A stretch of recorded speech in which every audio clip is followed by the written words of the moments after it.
aku Hana Farah. Sehari ini kalian pasti sudah kaget tadi dengan openingnya. Ya, jadi aku lagi di kamar mandi sekarang. Aku mau mandi. Cuman mau maskeran dulu, masker rambut aku karena udah lama kali aku tak masker rambut ini. Jadi udah kayak brekile kali kakak ini. So, biasanya aku masker rambut itu agak lumayan lama kan karena harus satu-satu diolesin, penuh dengan perasaan gitu ya.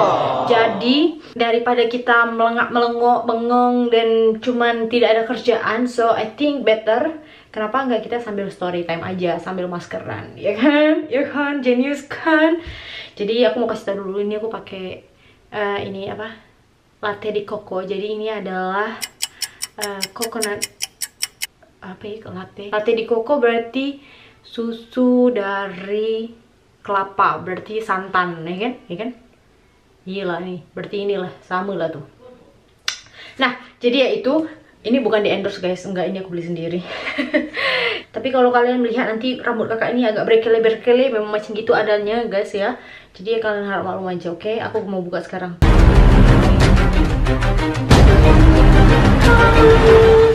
Macam sapu hijau kering kerontang. Ya tak apa-apa lah, namanya juga eksperimen K-pop kemarin. Oke, jadi aku maskernya sedikit-sedikit gini. Nah, story time kita ini apa sih kak? Apa sih yang mau diceritakan lagi ya?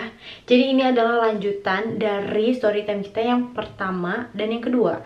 Kalau kalian belum lihat story time yang pertama dan yang kedua, kalian lihat dulu nih di sini. Salah, di sini.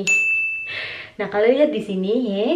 Nah, supaya biar kalian tahu cerita lengkapnya. Dan nanti setelah kalian selesai nonton story time yang part 1 dan part 2, datang lagi ke sini. Jangan tak datang, nanti kalian tak tahu cerita lengkapnya. Bang, ke sana bang. I can hear your voice. Sini Ki kerja di rumah, jadi sambil nelfon dia bising kali kalau nelfon. Suaranya kuat kali. Guys, orang Itali memang kalau ngomong suaranya kuat. Udah lah, nggak perlu gitu. Rambut aku nih asli udah tipis kali loh, tapi memang keturunan kami itu memang tipis sih. Kalau kalian ada yang tahu cara menyuburkan, melebatkan rambut, tolong komen di bawah ya. Mana tahu ada yang bisa aku coba. Jangan bilang pakai minyak kemiri. Minyak kemiri dekat sini, minyak kemiri mahal, geng. Oke? Jangan bilang pakai minyak kemiri. Aduh, frustasi. Nah, jadi story time part 3 ini adalah tentang gimana akhirnya kami mempersiapkan pernikahan, lika-liku kehidupan, gonjang-ganjing, gosip-gosip segala macam ya yang terjadi selama kami mempersiapkan bahkan setelah menikah ya guys. Jadi ini adalah part gibahan, gosipan, duka lara kehidupan dalam berumah tangga si Aka ini ya. Nah, oke. Jadi kalian siap? Siap mendengarkan cerita kakak? Kalian siap? Kalian ready? Siapkan dulu cemilan-cemilan. Kakak kek, ciki kek, kacang kek. Siapkan dulu. Oke, kita mulai. Sebelum kita mulai, aku mau kasih tahu dulu, ini banyak kali pertanyaan ini. Kak Hana itu orang mana sih? Kak Hana itu orang apa sih? Nah, itu paling banyak pertanyaan. Jadi aku jawab lah di sini sekarang ya. Sebenarnya aku mau jawab nanti pas 10.000 subscriber gitu sekalian. Tapi kayaknya terlalu banyak orang yang penasaran, terlalu banyak pertanyaan ini muncul di setiap video-video baru ya. Jadi guys, biar agak jelaskan ya, kalian pasti bingung. Kadang-kadang logatnya Batak, kadang-kadang logatnya Bangka, Padang, Melayu, Indonesia Raya. Aku tahu kegelisahan kalian. Jadi, saudara-saudara sebangsa dan setanah air, aku itu orang Indonesia yang lahir dari keluarga Batak. Bapakku Batak, mamaku Boru Tobing, bapakku marga Damanik ya. Jadi aku Boru Damanik ya. Makanya kalian bisa paham kan kenapa aku ada sedikit logat-logat Bataknya. Nah, logat Melayu itu dapat dari mana kak? Logat Melayunya itu dapat dari tanah kelahiran dan kebesaran si Aka ini ya. Jadi aku tuh lahirnya di Batam, di Kepulauan Riau. Cuman besarnya itu di Tanjung Balai Karimun. Dari SD, SMP, SMA, aku tuh di Tanjung Balai Karimun. Nah, Tanjung Balai Karimun itu adalah tanah Melayu guys. Penduduk aslinya Melayu. Nah, pas pula tempat kami tuh Tanjung Balai Karimun tuh dekat sama Malaysia. Jadi dari kecil-kecil tuh kami tuh cuma nonton TV3, TV5, jalan-jalan cari makan. Itu yang kami tonton. Dulu RCTI, CTP itu tak dapat di antena kami. Jadi kami nontonnya itu. Tuh kenapa bahasaku ini kadang-kadang campur-campur Melayu, Batak. Ada yang bilang logatnya kayak logat Pontianak tuh ada. Mungkin Pontianak dekat dengan Malaysia ya. Makanya mungkin kami agak-agak sama ya. Mohon maaf, geografi aku nih agak-agak luar biasa nilainya dulu ya. Tak tahu aku peta memeta. Jadi ya gitu guys. Jadi itu adalah asal usul si Aka ini. Jadi langsung aja lah kita lanjutkan cerita part-time kita, cerita part 3 kita, gimana kisah cinta si Akak dan si abang ini ya. Nah part 3 ini juga kayak klarifikasi gitu juga sih, klarifikasi terus memberitahukan cerita yang sebenarnya apa yang terjadi ya. Karena pada saat itu banyak sekali gosip-gosip yang tidak enak yang Akak dengar ya. Jadi biar orang-orang itu tahu sebenarnya aku juga berhak sih untuk menceritakan atau tidak ya kan.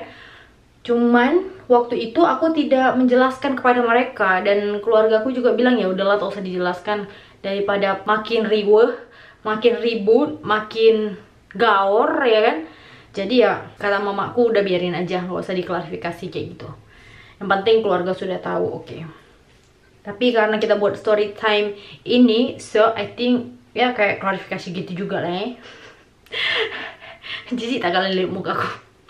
Jadi ya, waktu kita sudah pacaran 2 tahun, kita akhirnya memutuskan untuk menikah.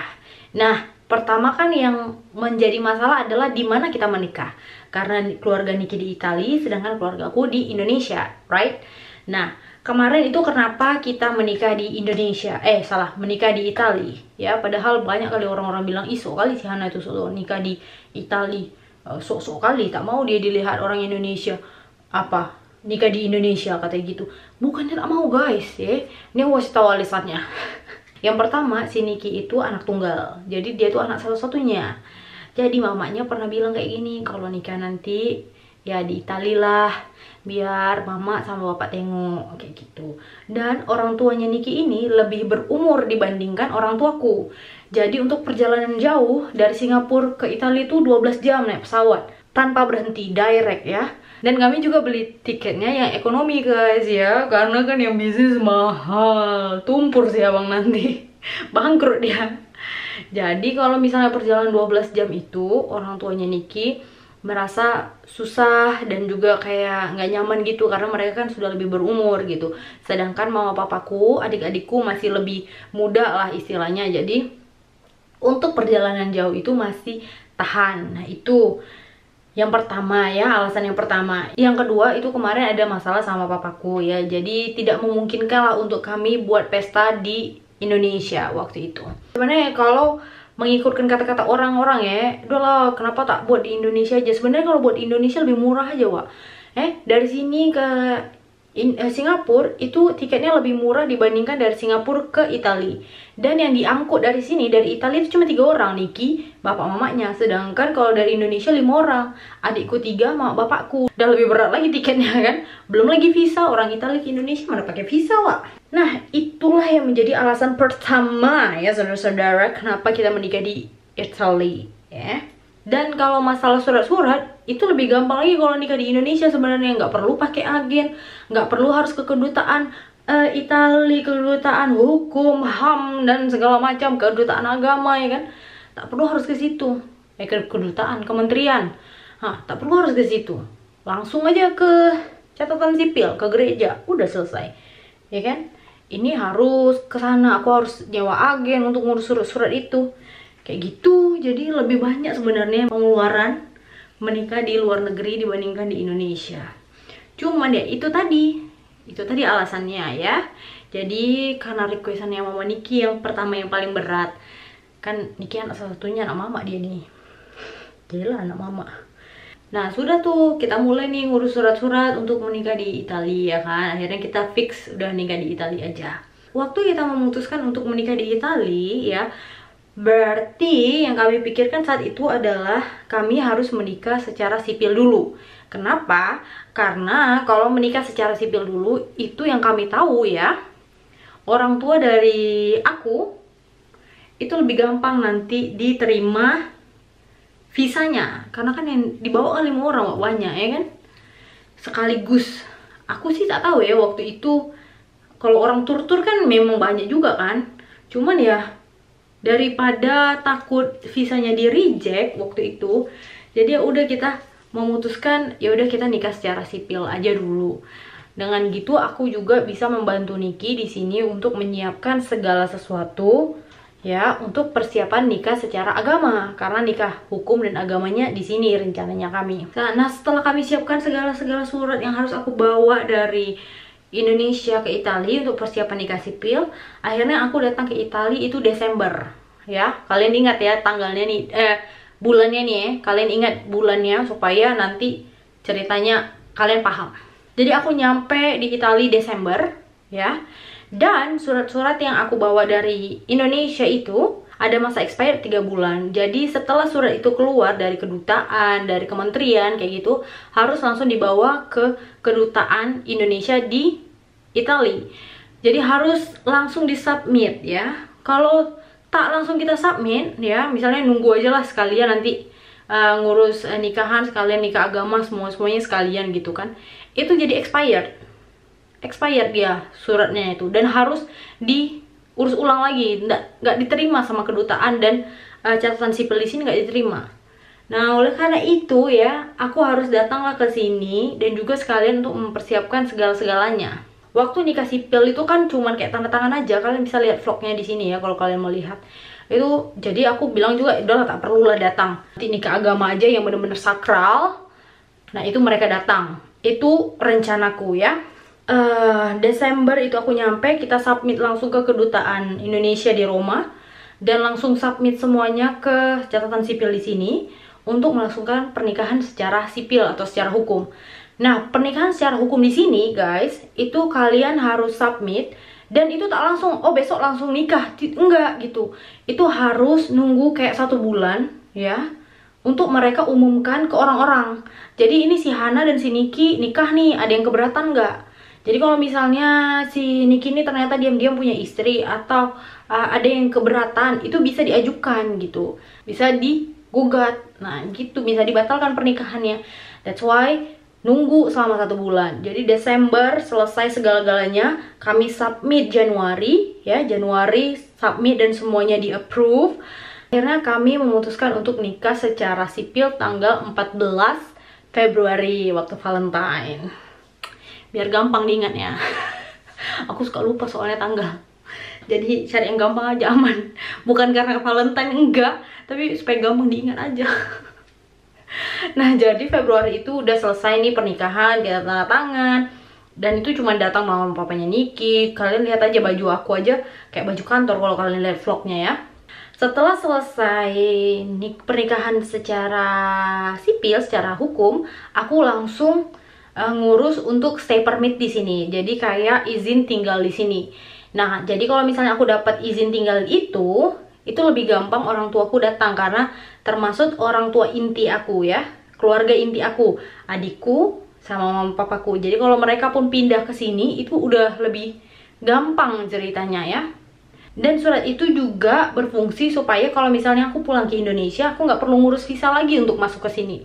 Jadi itu kayak free visa aku lah untuk masuk ke Eropa, ke negara manapun Eropa, itu aku udah bisa pergi melalang buana gitu ya kan. Dan surat itu diurus selama 3 bulan, jadi baru keluar setelah 3 bulan. Birokrasi di sini sama aja macam di Indonesia, wih, lama lama. 3 bulan baru keluar. Ya selama 3 bulan itu aku nggak bisa keluar dari Italia, karena kalau aku keluar ya, aku harus ngurus visa lagi waktu aku masuk ke Italia ya, ke Eropa.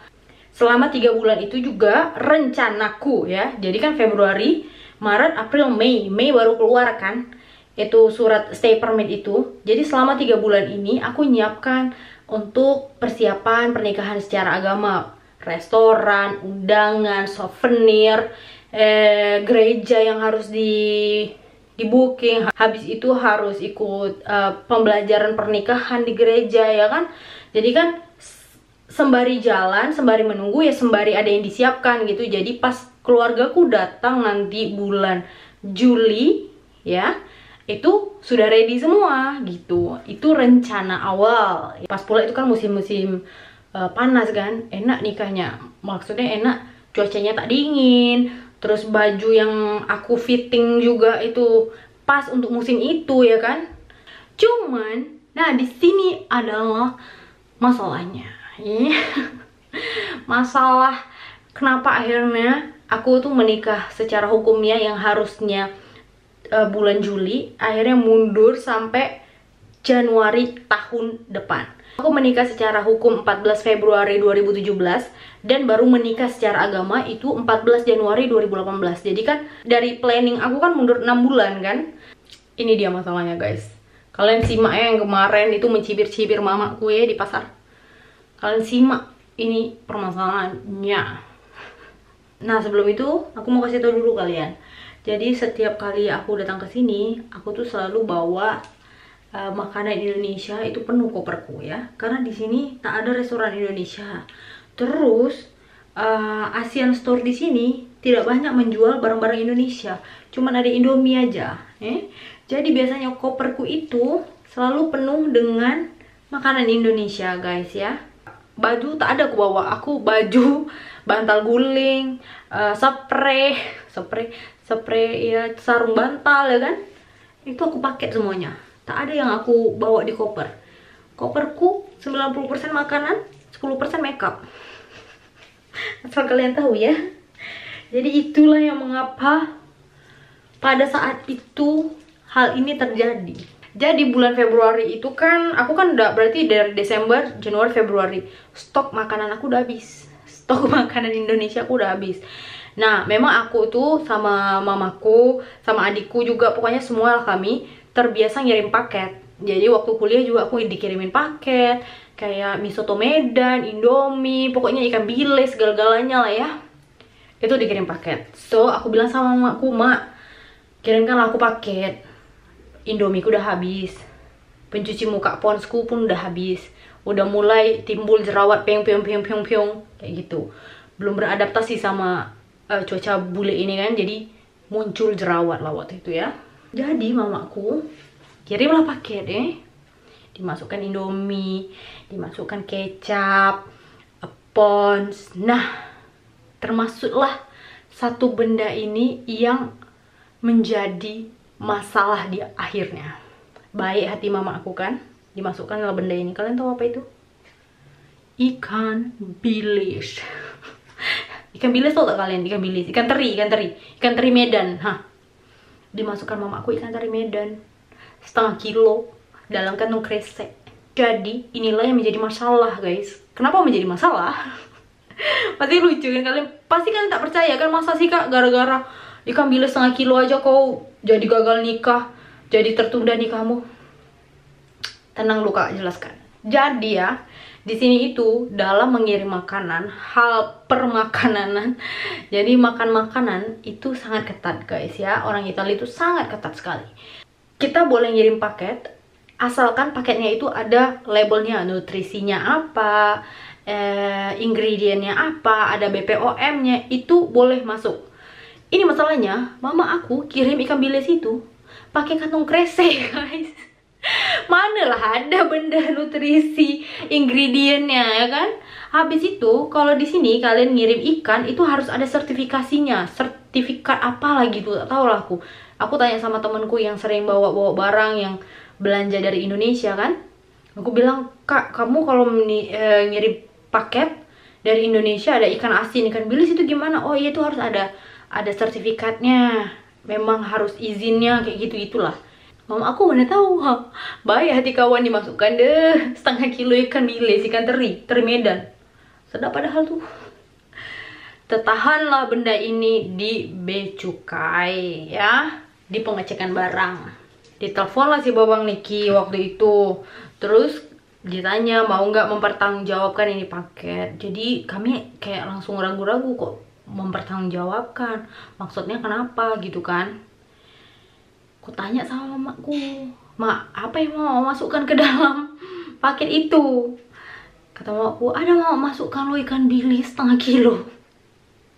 Jadi itulah yang menjadi masalah kenapa paket kami ditahan. Karena paket ini ditahan dan kami disuruh mempertanggungjawabkan paket ini, jadi si Babang Niki langsung kayak browsing. Dan ini kan orang deh apa ya, dibilang taat peraturan gitu, dia langsung parno gitu. Ya macam mana lah tak parno ya kan. Ini lagi heboh-hebohnya nyiapin pernikahan, pengeluaran banyak, dan harus ada ini lagi, harus ada masalah ikan bilis ini kan.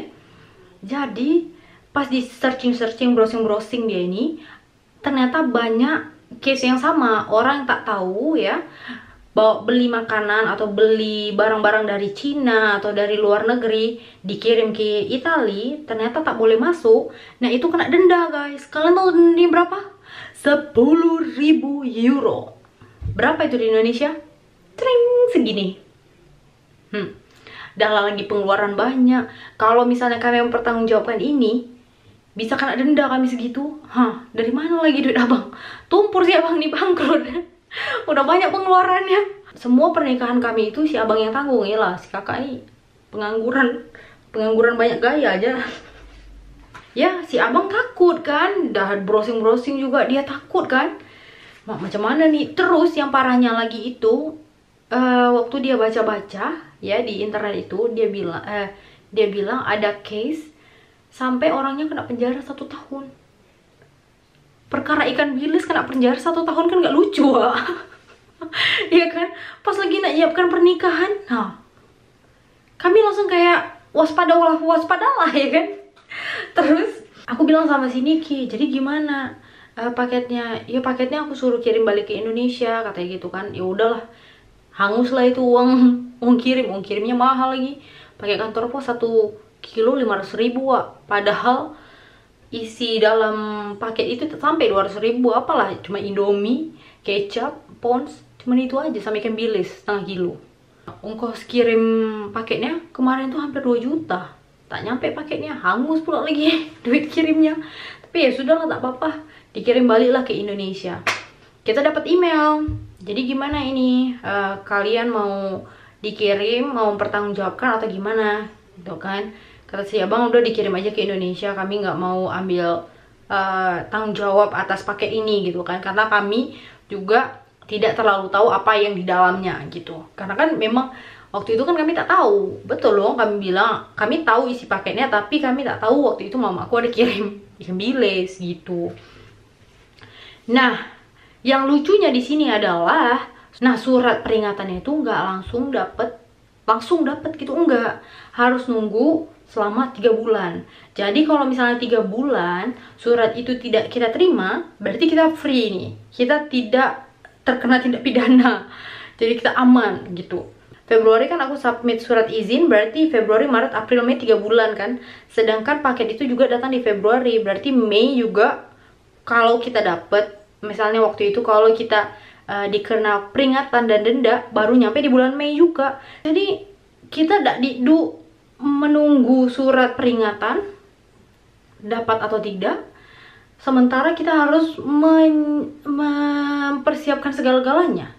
Jadi harus ada lah yang dikorbankan pada saat itu. Jadi aku bilang gini sama si bang, udahlah bang, kita tunggu aja sampai 3 bulan, at least sampai bulan Juli ya, Juni, sampai bulan Juni ada tak kita dapat surat peringatan. Kalau misalnya tak dapat, berarti kita aman, ya kan? Aman, barulah kita mulai lagi mempersiapkan persiapan yang tertunda, yang kita tunda gitu kan. Jadi setelah bulan Juli kami tidak mendapatkan surat apa-apa, dapat email tidak, dapat di kotak pos juga tak ada surat apa-apa ya. Puji Tuhan. Kalau tak lumayan juga, denda 10.000 euro, mau pening juga, wah. Jadi barulah aku mulai start start mengurus dokumen untuk keluargaku, start mengurus restoran, souvenir, undangan yang harus dipesan. Karena kami berdua, pernikahan kami berdua itu, kami berdua aja yang ngurus, kami nggak pakai IO, nggak pakai wedding organizer. Jadi kami berdua aja. Dalah si abang nih kan, dia ngikut-ngikut aja lah, terserah engkau aja lah. Jadi semua dah aku yang ngurus gitu, geng. Jadi terpaksa aku harus di sini untuk mengurus segala-galanya ya.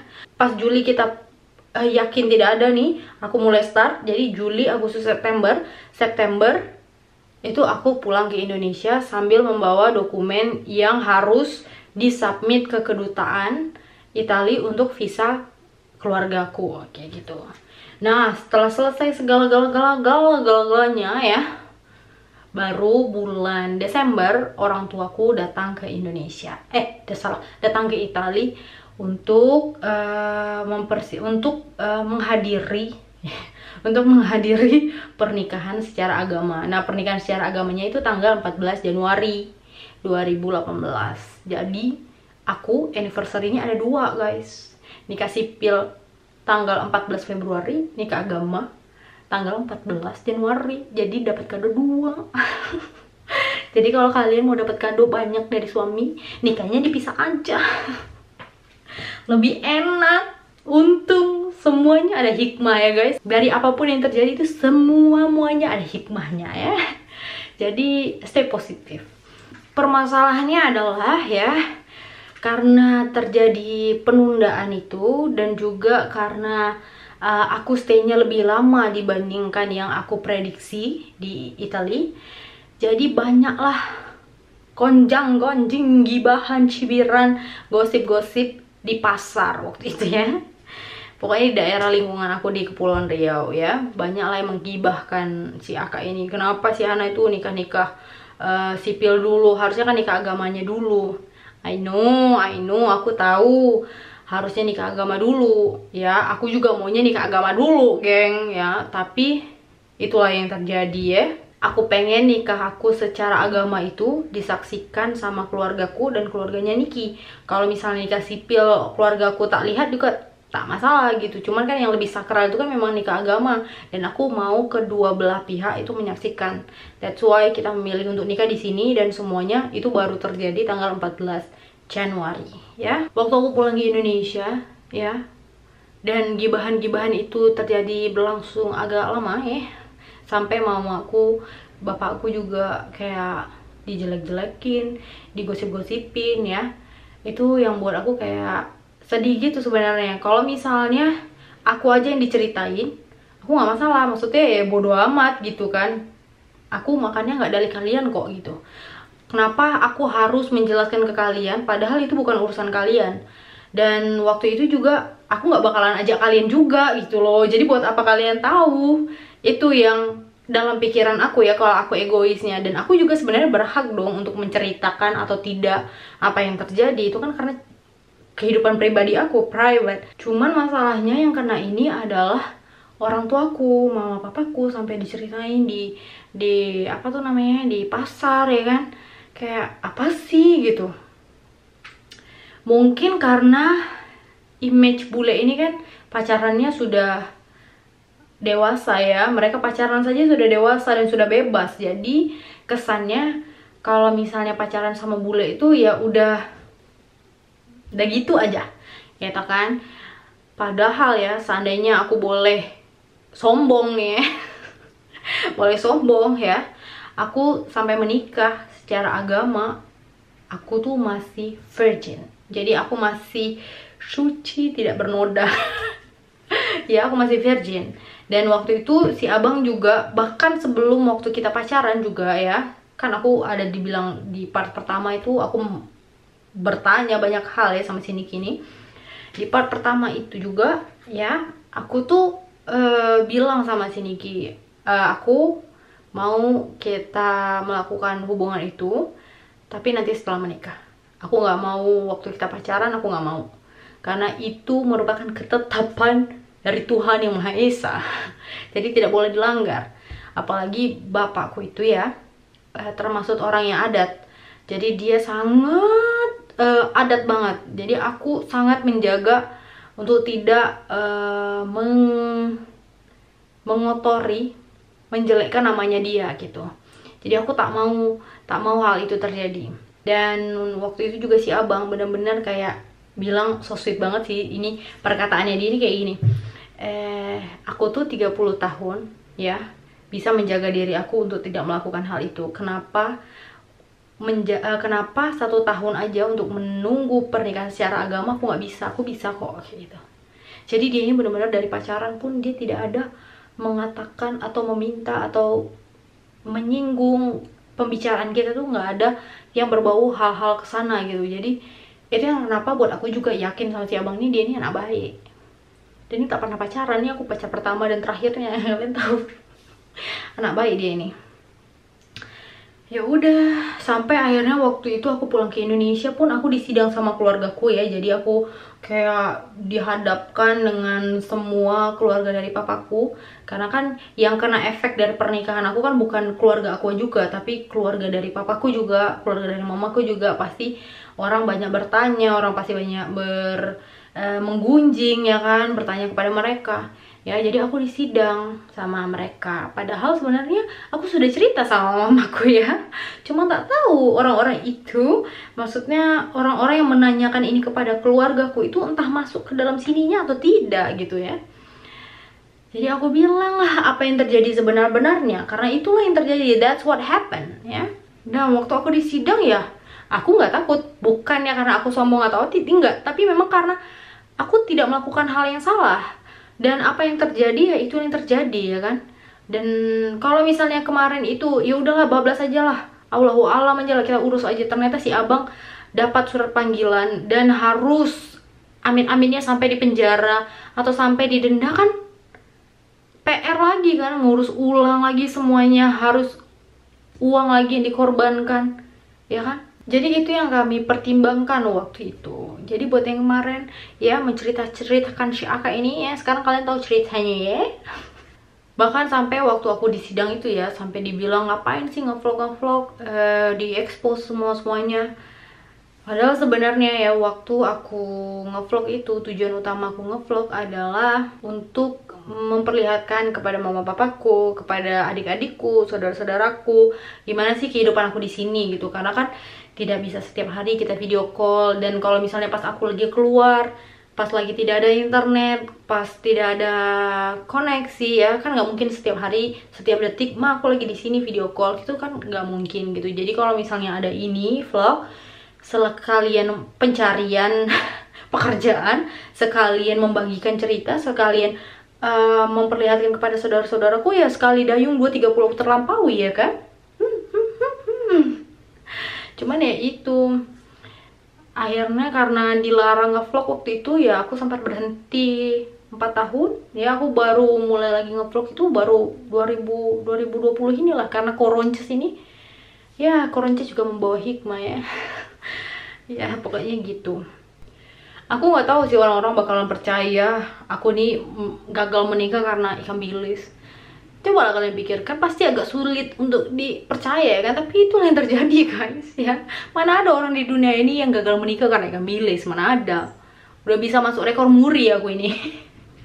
Karena pernikahan atau kayak di berita-berita ya kan, seorang wanita gagal menikah karena ikan bilis. Mana ada, cuman aku aja lah sendiri. Dan kehidupan setelah menikah juga ya dibilang sedap juga, tak sedap juga tak sedap gitu, kayak ngeri-ngeri sedap gitulah juga. Nanti itu di part selanjutnya lah ya, karena ini rambut aku harus dicuci dan aku harus mandi lagi ya. Udah mau masuk makan siang lagi nih. Tadi makan siang si abang aku suruh masak, kau aja yang masak aku bilang. Ya sudah begitu guys, jadi ceritanya kenapa si Aka itu menikahnya di Itali. Ya jadi ini pertanyaan-pertanyaan orang pada waktu itu, dan itulah jawaban dari Aka ya. Jadi semoga menjawab apa tuh namanya, kegelisahan orang-orang itu pada saat itu ya. Gak tau sih orang-orang itu bakalan menonton video ini apa tidak, tapi ya semoga kalian menonton dan melihat ya. Kasih, jangan dijungkilin like-nya karena kalian tidak suka. Tapi ya namanya juga kalau ada orang yang tak suka itu kan, kita berlaku baik pun ada orang yang tak suka ya kan. Jadi ya dijadikan motivasi saja gitu. Ya sudah, itu aja guys. Terima kasih buat kalian yang sudah menemani aku untuk masker rambut dan bercerita hari ini ya. Semoga kalian suka dan semoga ini bermanfaat. Aku tidak tahu ini bermanfaat apa tidak. Tapi moral yang diambil adalah lebih baik jangan berkata sesuatu yang kalian tidak tahu. kalau misalnya kalian tidak tahu, mending kalian bertanya kepada orang itu langsung ya, daripada kalian menerka-nerka, membuat opini, membuat gosip yang bakalan menjadi dosa. Gitu saja ya guys. Aku mau mandi dulu. Thank you for watching. Nanti part keempat ada atau tidak kak? Ada dong, ada dong. Masa kita tidak pernah bercerita? Kita harus pernah bercerita dong, membangun hubungan silaturahmi ya. Jadi part keempat nanti aku bercerita gimana sih setelah menikah sama si Abang Niki, gimana sih kehidupan menikah di sini, terus suka dukanya apa ya. Banyak kali suka dukanya. Dukanya juga banyak di tahun-tahun pertama pernikahan itu. Gila. Belum macam gila aku di sini. Tapi ya tak banyak yang tahu. Tak banyak, keluarga aku juga banyak yang tak tahu gitu. Aku juga tak bercerita karena kan aku sudah mengambil keputusan untuk menikah dan stay di sini, jadi ya harus kutanggung sendiri gitu. Itu adalah konsekuensi yang aku ambil. Jadi tak cuma enak aja tinggal di luar negeri, wey. Kalau aku bilang ya lebih enak tinggal di Indonesia. Kalau bisa sini kini ku angkut pindah ke Indonesia, udah pindah kami ke Indonesia. Cuma masalah si abang ini, dia kerjanya di sini guys. Dia juga sudah permanen di perusahaannya yang sekarang gitu, jadi agak-agak susah. Terus tambah lagi budak ini kan anak satu-satunya, orang tuanya di sini. Jadi nanti kalau kami pindah ke Indonesia, siapa yang ngurus orang tuanya gitu. Jadi itu salah satu tanggung jawab. Nah kalau ada yang penasaran, Kak Hana kan orang Batak, berarti belum nikah adat ya Kak Hana? Belum nikah adat. Nanti aku nikah adat, kumpulin duit dulu ya. Nikah adat mahal wah. Jadi aku kumpulin duit dulu. Jadi nanti kalau misalnya anniversary pernikahan aku ada 3, nikah adat, nikah sipil, nikah agama, kan dapat 3, kan tanggalnya 3 beda, jadi dapat 3 kado dong gitu. Jadi kalau kalian mau dapat kado banyak, dipisah aja guys nikahnya. Itu saran dari kakak ya, jangan dicontoh. Tapi kalau main contoh juga tak apa-apa, suka-suka kalian. Ya sudahlah, terlalu panjang nanti ini aku editnya, pening aku. Thank you for watching ya, aku mau mandi dulu. And kalau kalian suka jangan lupa di subscribe lah dulu. Aduh, hidupkan loncengnya ya, like, share, komen juga ya. Komen apa, terserah kalian mau komen apa. Thank you for watching and I'll see you in the next video. Bye bye.